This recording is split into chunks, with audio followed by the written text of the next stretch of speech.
जय श्री सद्गुरु देवाय नमः। जय श्री गणपति देवाय नमः। ओम सर्व मंगल मांगल्ये शिवे सर्वार्थ साधिके शरण्ये त्र्यंबके गौरी नारायणी नमस्तुते। श्रीमद्देवी भागवत महापुराण दूसरा खंड 12वां स्कंद 12वां अध्याय। भगवती जगदम्बा के मंडप का वर्णन तथा मणिद्वीप की महिमा। व्यास जी बोले, त्रिकोण के मध्य भाग में भगवती जगदम्बा का वही चिंतामणि नामक भवन विराजमान है। उसमें 1000 स्तंभों वाले 4 मंडप विद्यमान हैं। उनमें पहला श्रृंगार मंडप, दूसरा मुक्ति मंडप, तीसरा ज्ञान मंडप और चौथा एकांत मंडप कहा गया है। अनेक प्रकार के वीतानों से युक्त तथा नानाविध धूपों से सुवासित ये सुंदर मंडप कांति में करोड़ों सूर्य के समान दीप्तिमान रहते हैं। हे राजन, उन मंडपों के चारों ओर केसर, मल्लिका और कुंदकी वाटिकाएं बताई गई हैं, जिनमें मृगमदों से परिपूर्ण तथा मृद्रस्रावी असंख्य गंध मृग स्थित हैं। उसी प्रकार मंडपों के चारों ओर रत्न से निर्मित सोपानों वाली महापद्मवटी है। वह अमृत रस से परिपूर्ण गुंजार करते हुए मत वाले भंवरों से युक्त करांडवों तथा हंसों से सदा सुशोभित और चारों ओर से सुगंध से परिपूर्ण तट वाली है। इस प्रकार वह मणिद्वीप इन वाटिकाओं की सुगंधों से सदा सुवासित रहता है। श्रृंगार मंडप के मध्य भाग में विराजमान जगदम्बिका के चारों ओर सभासद के रूप में श्रेष्ठ देवगण विद्यमान रहते हैं और वहाँ देवियाँ नानाविध स्वरों में सदा गाती रहती हैं। मुक्ति मंडप के मध्य में विराजमान होकर कल्याणमयी भगवती जगदम्बा भक्तों को सदा मुक्ति प्रदान करती रहती है। और हे राजन, तीसरे ज्ञान मंडप में विराजमान होकर वे ज्ञान का उपदेश करती है। एकांत मंडप नामक चौथे मंडप में अपनी मंत्रणानियों के साथ भगवती जगत की रक्षा के विषय में नित्य विचार विमर्श किया करती हैं। हे राजन, चिंतामणि ग्रह में भगवती के शक्ति तत्व रूपी 10 श्रेष्ठ सोपानों से युक्त उनका मंच अत्यधिक सुशोभित होता है। ब्रह्मा, विष्णु, रुद्र और सदाशिव ईश्वर यह उस मंच के पाए कहे गए हैं। सदाशिव मंच के फलक हैं। उसके ऊपर भुवनेश्वर महादेव विराजमान हैं। सृष्टि के आदि में अपनी लीला करने के लिए जो भगवती स्वयं 2 रूपों में प्रकट हुई थी, उन्हीं के अर्धांग स्वरूप ये महादेव महेश्वर हैं। वे कामदेव के अभिमान का नाश करने में परम कुशल, करोड़ों कामदेव के समान सुंदर, 5 मुख तथा 3 नेत्रों से युक्त और मणि के भूषणों से विभूषित हैं। सदा 16 वर्ष के प्रतीत होने वाले वे सर्वेश्वर महादेव अपनी भुजाओं में हिरण, अभय मुद्रा, परशु तथा वर मुद्रा धारण किए हुए हैं। वे त्रिनेत्र महादेव करोड़ों सूर्य के समान प्रकाशमान, करोड़ों चंद्रमा के समान शीतल, शुद्ध स्फटिक मणि के समान आभा वाले तथा शीतल कांति वाले हैं। इनके वाम अंग में देवी श्री भुवनेश्वरी विराजमान है। वे 9 प्रकार के रत्नों से जड़ित सुवर्ण की करधनी से सुशोभित हैं और तप्त सुवर्ण तथा विदुर्य मणि से निर्मित बाजूपंत से भूषित हैं। कमल के समान मुख वाली भगवती के कानों में श्री चक्र की आकृति के समान सुवर्ण का कर्णफूल सुशोभित हो रहा है। उनके ललाट की कांति के वैभव ने अर्धचंद्र के सौंदर्य को जीत लिया है। वे बिंबा फल की कांति को तिरस्कृत करने वाले होठों से सुशोभित हैं। कुमकुम कस्तूरी के तिलक से अनुलिप्त उनका मुखमंडल अति प्रकाशित है। कांति युक्त चंद्रमा तथा सूर्य के समान दिव्य तथा उज्ज्वल रत्नमय चूड़ामणि उनके मस्तक पर विराजमान है। उदयकालीन शुक्र नक्षत्र के सदृश स्वच्छ नासिका भूषण से वे सुशोभित हैं। चिंतक नामक कंठभूषण में लटकते हुए मोती के गुच्छे से वे सुशोभित हो रही हैं। चंदन, कपूर और कुमकुम के अनुलेपन से उनका वक्षस्थल अलंकृत है। वे अनेक रूपों से सुसज्जित शंख के समान ग्रीवा वाली तथा अनार के दानों के सदृश दंत पंक्ति से सुशोभित हो रही हैं। वे अपने मस्तक पर बहुमूल्य रत्नों से निर्मित मुकुट धारण किए रहती हैं।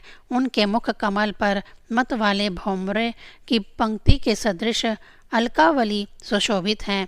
वह कलंक की कालिमा से रहित शारदीय चंद्रमा के सदृश मुखमंडल वाली हैं और गंगा के जल अवरार्त यानी भंवर तुल्य सुंदर नाभि से विभूषित हैं। वे माणिका के दानों के से जड़ित मुद्रिका से युक्त उंगलियों से सुशोभित है और कमल दल की आकृति वाले 3 नेत्रों से वे अत्यंत सौंदर्यमय प्रतीत होती हैं। वे शान पर चढ़ाकर अतीव स्वच्छ किए गए महाराग तथा पद्म राग मणि के सदृश उज्ज्वल कांति से संपन्न हैं और रत्नमय घुंघराले वाली करघनी तथा रत्न निर्मित कंगन से सुशोभित हैं। उनके चरण कमल मोतियों और मणियों की माला में विराजमान रहने वाली अपार शोभा से संपन्न हैं। वे रत्नों से युक्त उंगलियों से फैलते हुए प्रभा जाल से सुशोभित हाथ वाली हैं। उनकी कुंचकी में गुथे हुए नानाविध रत्नों की पंक्तियों से अनुपम प्रकाश निर्गत हो रहा है।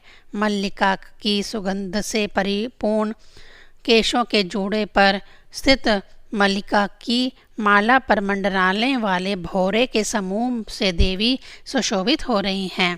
वृत्ताकार सघन तथा उन्नत उरोजों के भार से कल्याण में भगवती अलसाई हुई प्रतीत होती हैं। उनकी चारों भुजाओं में वर पाश अंकुश तथा अभय मुद्रा सुशोभित हो रही है। वे भगवती समस्त श्रृंगार वेश से संपन्न लता के समान अत्यंत कोमल अंगों वाली समस्त सौंदर्य की आधार स्वरूपा तथा निष्कपट करुणा से ओतप्रोत है। वे अपनी वाणी की मधुरता से वीणा के स्वरों को भी तुच्छ कर देती है। वे परा भगवती करोड़ों करोड़ों सूर्य तथा चंद्रमाओं की कांति धारण करती है। वे बहुत सी सखियों, दासियों, देवंगनाओं तथा समस्त देवताओं से चारों ओर से सदा घिरी रहती हैं। वे इच्छा शक्ति, ज्ञान शक्ति और क्रिया शक्ति से संपन्न हैं। लज्जा, तुष्टि, पुष्टि, कीर्ति, कांति, क्षमा, दया, बुद्धि, मेधा, स्मृति तथा लक्ष्मी ये मूर्तिमती अंगनाएं कही गई हैं। जया, विजया, अजिता, अपरिजिता, नित्या, विलासनी, द्रुघोनी, अघोरा और मंगला ये 9 पीठ शक्तियाँ उन भगवती पराम्बा की निरंतर सेवा करती रहती हैं। शंख तथा पद्म नामक वे दोनों निधियाँ उन भगवती के पार्श्व भाग में विराजमान रहती हैं। नवरत्नवाहा 9 प्रकार के रत्नों का वहन करने वाली, कांचन स्रावा यानी स्वर्ण की स्राव करने वाली तथा सप्त धातुवाहा 7 धातुओं का वहन करने वाली नामक नदियाँ उन्हीं दोनों निधियों से निकली हुई हैं। और हे राजेंद्र, वे सभी नदियाँ अंत में सुधा सिंधु में जाकर समाहित होती हैं। वे भगवती भुवनेश्वरी परमेश्वर के वाम अंक में विराजमान रहती हैं। उन्हीं भगवती के सानिध्य से महाईश्वर को सर्वेश्वर तत्व प्राप्त है, इसमें संदेह नहीं है। हे भूपाल, अब आप इस चिंतामणि ग्रह के परिमाण के विषय में सुनिए। यह विशाल भवन हजारों योजन विस्तार वाला कहा जाता है।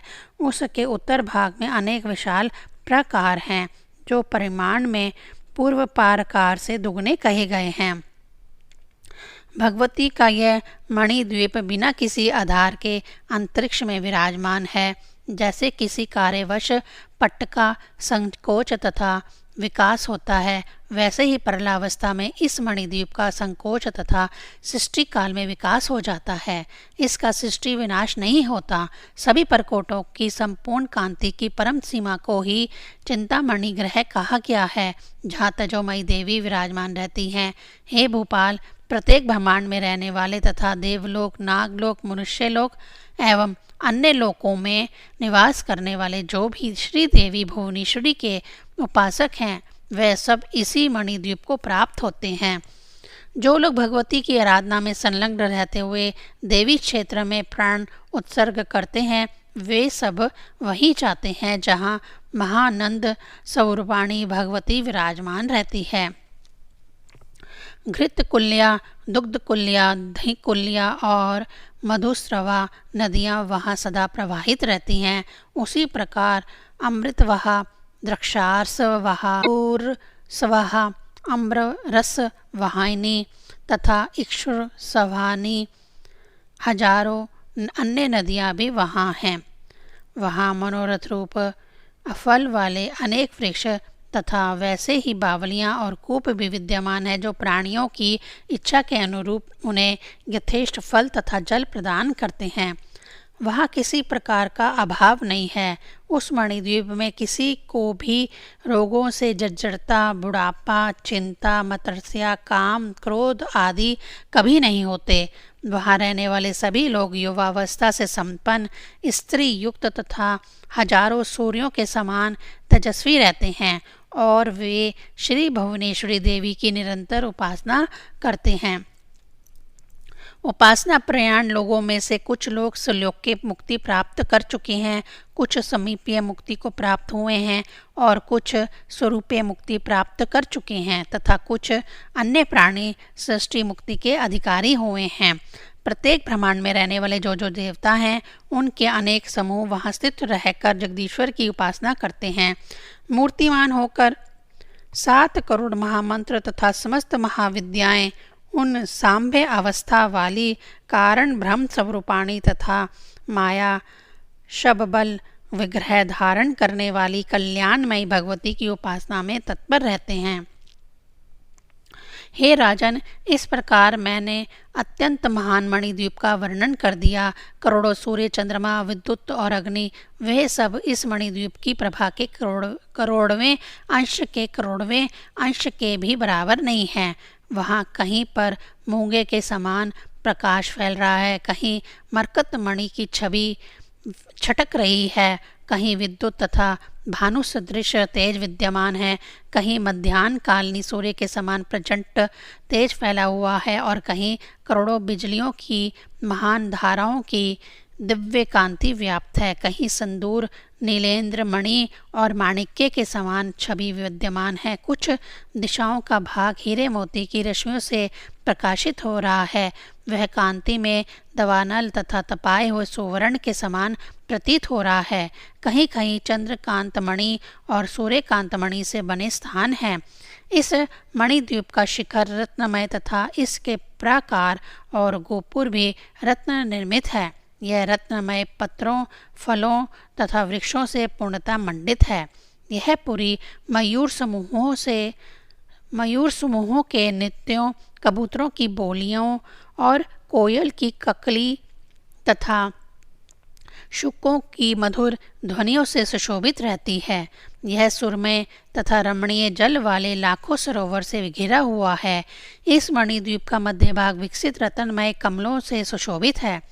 उसके चारों ओर 100 योजन तक का क्षेत्र उत्तम गंधों से सर्वदा सुवासित रहता है। मंद गति से प्रवाहित वायु के द्वारा हिलाए गए वृक्षों से यह व्याप्त रहता है। चिंतामणि के समूहों की ज्योति से वहाँ का विस्तृत आकाश सदा प्रकाशित रहता है और रत्नों की प्रभा से सभी दिशाएं प्रज्वलित रहती हैं। वृक्ष समूहों की मधुर सुगंधों से सुपूरित वायु वहाँ सदा बहती रहती है। हे राजन, 10,000 योजन तक प्रकाशमान वह मणिद्वीप सदा सुगंधित धूप से सुवासित रहता है। रत्नमयी जालियों की छिद्रों से निकलने वाली चपल किरणों की कांति तथा दर्पण से युक्त यह मणिद्वीप दिशा भ्रम उत्पन्न कर देने वाला है। हे राजन, समग्र ऐश्वर्य, संपूर्ण श्रृंगार, समस्त सर्वज्ञता, समग्र तेज, अखिल पराक्रम, समस्त उत्तम गुण और समग्र दया की इस मणि द्वीप में अंतिम सीमा है। एक राजा के आनंद से लेकर ब्रह्मलोक पर्यंत जो जो आनंद हो सकते हैं वह सब इस मणिद्वीप के आनंद में अंतर्निहित है। हे राजन, इस प्रकार मैंने आपसे अति महनीय मणिद्वीप का वर्णन कर दिया। महादेवी का यह परम धाम संपूर्ण उत्तम लोकों से भी उत्तम है। इस मणिद्वीप के सिमरण मात्र से संपूर्ण पाप शीघ्र ही नष्ट हो जाते हैं और मृत्यु काल में इसका सिमरण हो जाने पर प्राणी उसी पुरी को प्राप्त हो जाता है। इन 5 अध्यायों का यानी अध्याय 8 से लेकर 12 तक जो प्राणी सावधान होकर नित्य पाठ करता है उसे भूत प्रेत पिशाच आदि बाधाएं नहीं होती। नए भवन के निर्माण तथा वास्तु यज्ञ के अवसर पर प्रयत्न पूर्वक इसका पाठ करना चाहिए, उससे कल्याण होता है। 12वां अध्याय संपूर्ण। ओम ऐं ह्रीं क्लीं चामुंडायै विच्चे।